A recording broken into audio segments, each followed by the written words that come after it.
তোমরা চাইলে জলপাইগুড়ি থেকে খুব সুন্দরভাবে বাসে করে মাত্র 20 টাকার বিনিময়ে চলে আসতে পারো। ফাইনালি টিকিট পেয়ে গেছি 105 টাকা। এই যে বাস নাম্বার এবং সিট নাম্বার মেনশন করাই রয়েছে।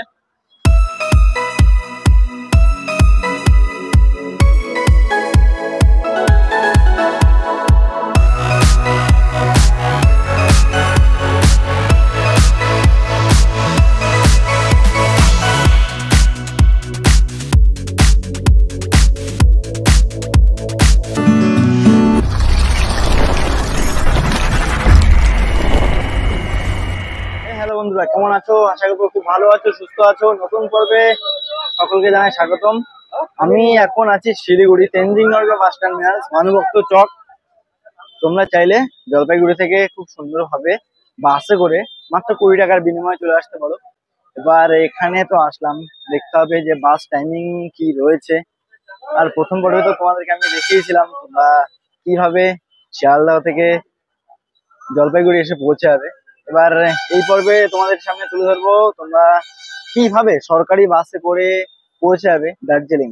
তো তেনজিং নরগে বাস স্ট্যান্ডে আসলাম, প্রথমে টিকিট করতে হবে, তাই টিকিট কাউন্টারে যাচ্ছি। চলো যাই। এই হচ্ছে দার্জিলিং যাওয়ার বাসের লাইন, এখানে লেখাই রয়েছে দার্জিলিং। এছাড়াও কিন্তু তোমরা আরো অনেক জায়গায় যেতে পারো, কোচবিহার থেকে শুরু করে সমস্ত জায়গার বাস তোমরা এখান থেকে পেয়ে যাবে। এছাড়াও কিন্তু আমাদের কলকাতার বাসও কিন্তু এখান থেকে পাওয়া যায়। এসি বাস, ভলভো বাস 1200 টাকায় কিন্তু তোমরা এই সরকারি পরিষেবা পেয়ে যাবে। আর কলকাতা থেকে রাত্রি 8টায় এবং শিলিগুড়ি থেকে রাত্রি 7:30টায়। ফাইনালি টিকিট পেয়ে গেছি 105 টাকা। এই যে বাস নাম্বার এবং সিট নাম্বার মেনশন করাই রয়েছে। এই যে 9:33 ফাইনালি আমরা রাস্তায় উঠে পড়েছি।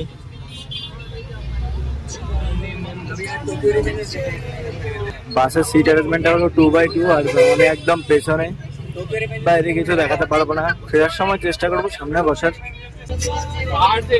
দার্জিলিং 77 কিলোমিটার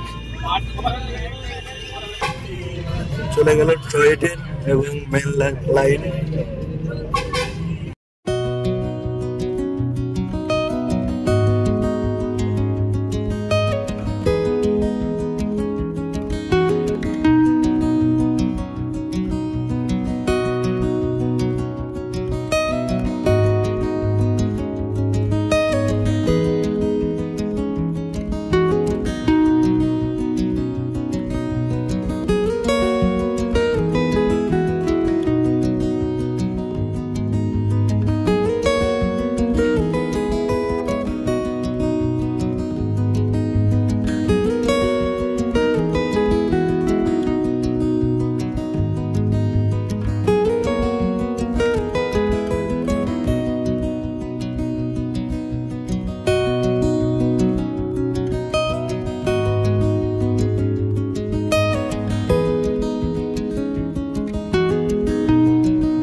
হচ্ছে রোহিণী চেকপোস্ট।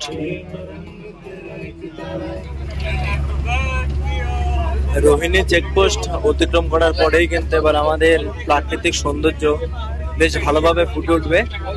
ওই সময় হয়ে গেছে 10:13।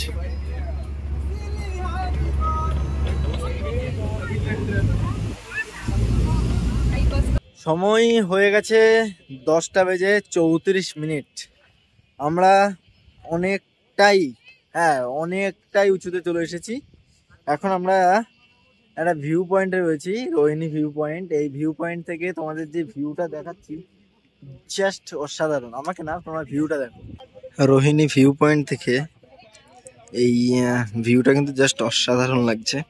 আর ওই যে দূরে দেখা যাচ্ছে ওটাই কিন্তু শিলিগুড়ি শহর।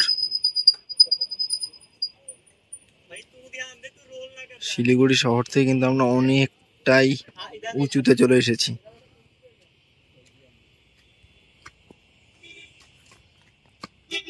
আর এদিকে মেঘগুলো দেখো কি সুন্দর ভেসে বেড়াচ্ছে।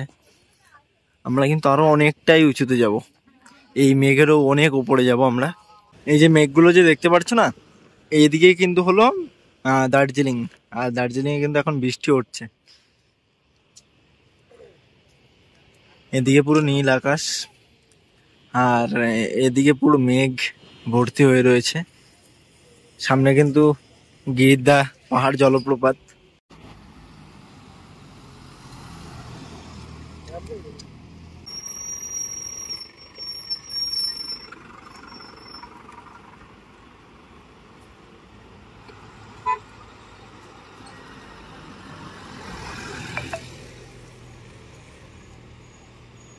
তোমরা যদি শেয়ার গাড়িগুলোতে যাও, এক্ষেত্রে তোমাদের ওই 250 টাকা মতো পড়বে। সময় কিন্তু অনেকটাই কম লাগবে, ঠিক আছে? ওই 2 থেকে 2.5 ঘন্টা বা 3 ঘন্টা মতো সময় লাগবে তোমাদের। আর বাসে করে গেলে কিন্তু জাস্ট অনেকটাই সময় লেগেই যাবে। তবে এই যে ভিউটা দেখতে পাচ্ছি না, জাস্ট অসাধারণ লাগছে। এদিকে কিন্তু পুরো বৃষ্টি হচ্ছে, দেখতেই পাচ্ছি আমরা। তো চলো চলে যাই, অনেকটা সময় হয়ে গেছে।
তো ফাইনালি আমরা এসে পৌঁছে গেছি দার্জিলিং। বাস থেকে কিন্তু বাস স্ট্যান্ডে আর নামিনি, এখানে পেট্রোল পাম্পের ঠিক সামনেই নেমে গেছি। কিছুটা রাস্তা পায়ে হেঁটে উঠে যাব। বাস স্ট্যান্ডে নামলে অনেকটাই ঘুরে আসতে হয়, অর্থাৎ অনেকগুলো সিঁড়ি বাইতে হয়। আর এভাবে আসলে পুরো মেন রোড দিয়ে ধীরে ধীরে উপর উঠতে হয়, তো কষ্টটা অনেকটাই কম হয়। তাই এখন এভাবেই যাচ্ছি। আর দার্জিলিং এসে পৌঁছে গেছি একদম সরকারি বাসে করে। চাইলে তোমরা এইভাবেও আসতে পারো। তোমাদের কেমন লাগলো আজকের এই জার্নি? একদম বাইরের যে ভিউ গুলো সেগুলোই মানে তুলে ধরার চেষ্টা করেছি তোমাদের সাথে। আর দার্জিলিং কখন আসবে, কোন সময়টা ভালো, দার্জিলিং এ কি কি ঘুরবে, টোটাল একটা প্যাকেজ নিয়ে কিন্তু আমাদের একটি ভিডিও আপলোড করা রয়েছে, অবশ্যই ওই ভিডিওটি দেখে নেবে। আর আজকের ভিডিওটা আমরা এখানে শেষ করলাম।